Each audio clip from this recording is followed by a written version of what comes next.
જય હિન્દ।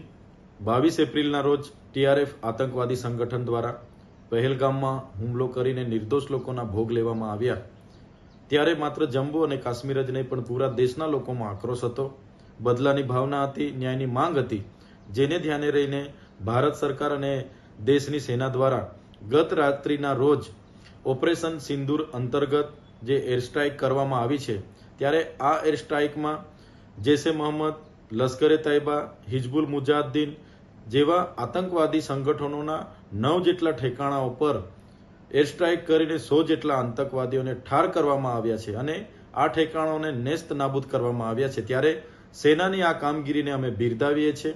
જ્યારે દેશની એકતા, અખંડિતતા અને સાર્વભૌમત્વ પર આ પ્રકારના આતંકવાદીઓના હુમલા થશે, જેનો જવાબ ભારતની સેના આ પ્રકારે જ આપશે, જેનો અમને ગર્વ છે અને આ પરિસ્થિતિમાં પૂરો દેશ દેશની સરકાર અને સેના સાથે ઊભી છે। જય હિન્દ।